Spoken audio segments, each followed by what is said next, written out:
Hi, my name is Jacob, and I'm a certified health coach that loves to delve into topics like cognitive science, neuroimmunology, toxicology, history, and all health sciences. My whole channel has been focused on ways to improve hardware you're born with through many different means of utilization, changing your biology, like moving your body in a different posture, or supplements such as nootropics, herbs, nutrients, modalities like cold and heat therapies, or hyperbaric oxygen, avoidance of toxins and infections, and other forms of biohackings. But we don't really talk about the ways we use to improve our software that you're programmed with. So in this video, we're going to discuss how to break free from the matrix. We will talk about its history, a few examples, where and how you may be stuck in the matrix, and ways to break free. All right, let's get started. Many people are familiar with the popular franchise from the 90s called The Matrix. It has the main character Neo escaping the lies of the reality, breaking through the real truth of the world.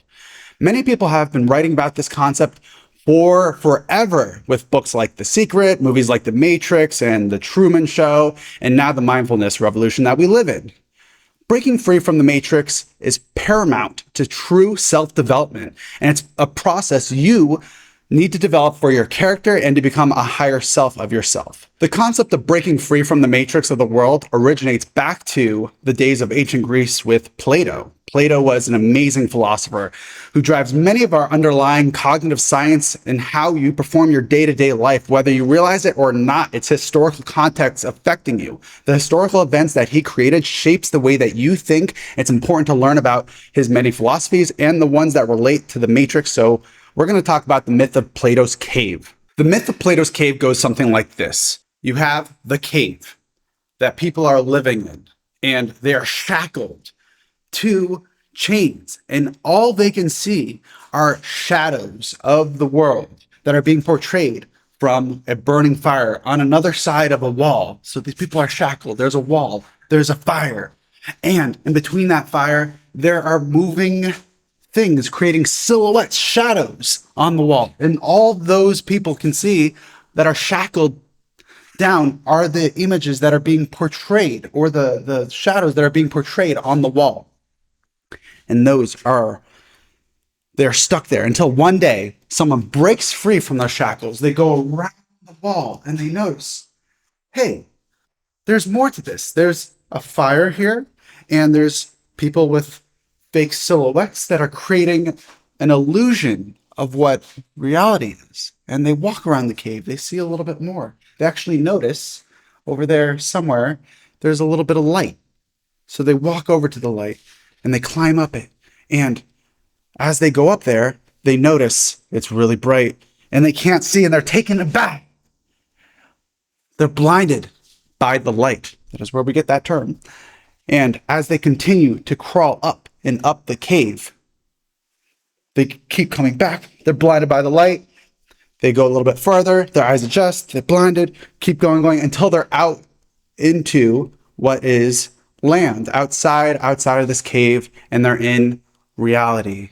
And that process is actually where we get the term enlightenment. That is the myth that's been told in so many different stories.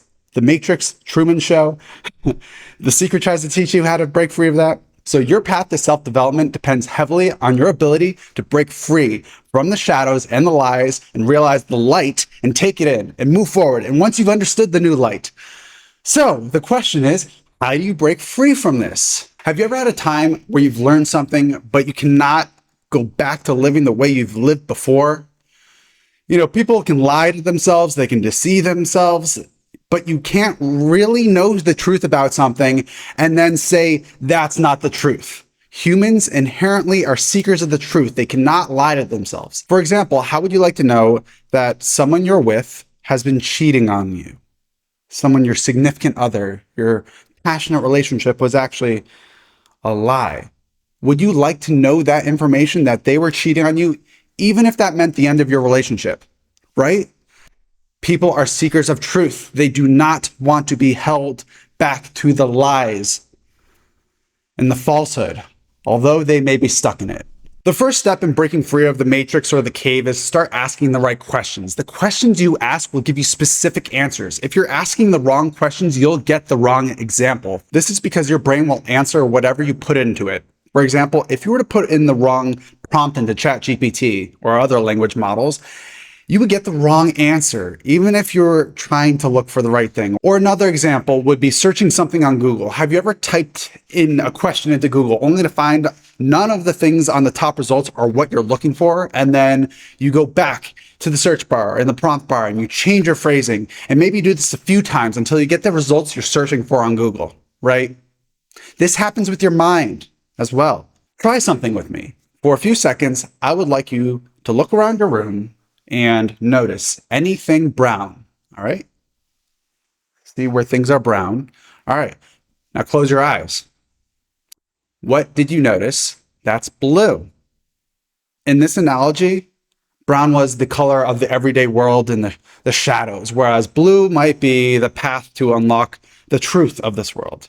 When your mind focuses on something, it can only think of that thing. If you've read a book, if you read The Secret, the primary gestalt is this concept, what this book tries to teach. So this first step we talked about was reframing your questions so you'll be able to ask the right questions and receive the right answers. This sounds trivial and cliche, but how many flipping times do we do this and we sabotage ourselves? I know I've asked so many times in the past when things didn't work out for me, I would say, why is this happening to me? And I would ask that question, and in turn, responses and answers would come back to me. Literally the worst things in the end, because I was asking the wrong question. It wasn't correct. Instead, I've changed that now to be asking, why is this happening for me? That one simple reframe of that question changes the entire meaning of the sentence and leads to an empowering statement in the end, empowering seek of truth. So when I get answers from there, it's completely different of asking it, why is it happening to me? Do you see what I mean? Do you see how you could be sabotaging yourself? The next step is to be able to find your patterns and break your own mental state. We have so many unconscious and subconscious patterns that play out without you even being aware of them. Only a fraction of what happens in the brain plays out in our actual consciousness. Now, the best way to envision consciousness is like a computer or a desktop. You have all these background processes that run the computer, right? But you also have things that bring things into the foreground that we pay attention to and use. Now, we've talked about before in my other videos about paying attention and how you can create attention by renewing salience instead of using willpower to pay attention and to optimize what you are focusing on. And the basis of the video is actually, here, I'll do it real quickly. So, for example, if I asked you to pay attention to this fork, pay attention to it. Pay attention to this fork. It takes like a lot of willpower just to continue paying attention to it. But if I asked you instead, notice how the fork has a shine to it. Notice as I move this fork around, you can see bright reflections and then dark reflections. Notice how there's 4 pointing stabby parts to it, right? Notice how there's a handle. Or if you were here physically, notice how it feels touching it. That's completely different than paying attention to it because it requires no willpower. You are repeatedly renewing how relevant and important this is in front of you. Anyway, back to consciousness. We are talking about how it's like using it as a desktop experience. If you are working with the apps that are in front of you, like paying attention to this video, or you're not paying attention to the background processes of what's happening in the computer, how it's converting zeros and ones into visual and auditory stimulus for you to see this video and hear this video. The way we optimize the process of our consciousness through mindfulness practices that reduces the stimulus of consciousness process make you able to identify subconscious and unconscious processes.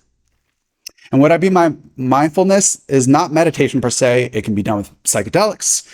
It can be done with other ways to alter your state of mind and consciousness. For example, if you were getting over a breakup and you were doing the same day-to-day patterns over and over again, following the same unconscious processes that keep you down in the dumps, You probably never break out of that state and stay in depression until some big change that. Or actually, some people even have experiences like that. The breakup is the big change that changes their subconscious patterns of how they were not being served in that relationship.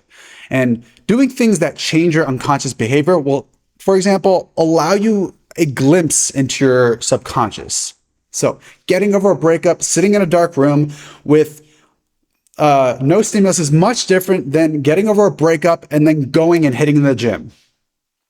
Right? This is why so many people seek altered states of consciousness to reframe the way of how they're seeing things and unlock the subconscious processes that are taking over their mind. It allows them to break free of the shackles that are binding them to the matrix, because once you experience something like that, you cannot go back. You've been enlightened. As Plato would say with the cave, you've seen the light. You are now looking back at the people that are shackled in the cave, and that was your past. It cannot be your future. It's not impossible to regress back to those, because many people do that. And like I said, people are incapable of lying to themselves, but they absolutely can fool and deceive themselves. What I'd like to do is optimize my consciousness and break my patterns is with meditation. All right. So in another video, I will show you how I do the entire meditation. I'll make a guided meditation. But for right now, I want to share with you how I will meditate. I will talk about the processes rather than give you the training. So this is more of an explanation than a training.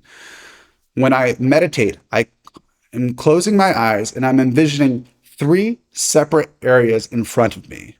One in the center is a table. To the right of that is a trash can. To the left of the table is a filing cabinet. Now, what this allows me to do when things come into my brain, thoughts, subconscious patterns, whatever it is, I allow that to come, I let it sit on the table, and I notice it. And with that noticing, I can determine whether it's bullshit and needs to be thrown away because it's been programmed from someone else or something that I've seen or heard that's not my actual thought, or it's relevant to me and I want to use it to empower myself, and so I put it in that filing cabinet to use for later. If I need more time on it, I keep it on the table. That allows me to organize my thoughts and notice what parts are actually bullshit. And bullshit is the term I'm using to describe things that are not salient to your growth and development. It allows me to see what I need to do for the day, for my life, and it allows me to see what is my own real conscious and unconscious patterns, subconscious patterns, and compare them, seeing what I really want out of that. I can pull them, I can extract them, and I can save them. People don't realize the amount of subconscious processes that have been programmed because of things that they've heard that other people have acquired that are being programmed onto them. This is why I use that tool. Not only that, it allows me to use my mind as a tool for thought, which helps me differentiate my brain and my body, where my body can feel. Your brain is meant to think, your mind is meant to think through things, where your body is meant to feel things. Many people have confusion between thinking and feeling, and they'll think their feelings and they'll feel their thoughts. A lot of confusion there. That's not the point of this video. Let's continue. So to recap what we spoke about in this video, the matrix, which comes from the myth of Plato's cave, gives us great insight into how the lies of everyday subconscious processes that are either historically or socially programmed into keeping us in those shackles. And when we seek the correct answers through the correct questions in the correct language, and we use practices to notice our subconscious processes and break them and fill them in with the correct new conscious patterns, the truth magically falls into place. Now, this is your opportunity to become greater and wiser and better yourself. If you are struggling with health issues and the hardware you have is shoddy and that you need to address those, my health coaching is based on that. I work with my clients and we utilize the latest cutting edge science to find out their root causes with their health issues. I do not follow what's trendy. I read the cold hard literature and textbooks and published research. And as a health-based private investigator, a PI, I like to connect the dots where most doctors may gaslight you and put their patients and of their practices into an asylum. And I know that's a little over the top, but that's how passionate I am about enhancing the world that we live in and the lives of those people that live on this planet. If you found this video helpful, I run live streams through my Telegram pretty much every week where I answer the questions pertaining to becoming the most optimum human being you can be. If you think this video is helpful and you would like to help share it with someone else, please share it with them. There's a lot to learn, and optimize yourself to change to become the optimum person with your own biology. That's what I use. Easy science to become your best person of your own biology. Thank you for watching. Be sure to subscribe for more videos. Like this, share, and I'll catch you guys in the next video. Thank you for your time, and stay beautiful.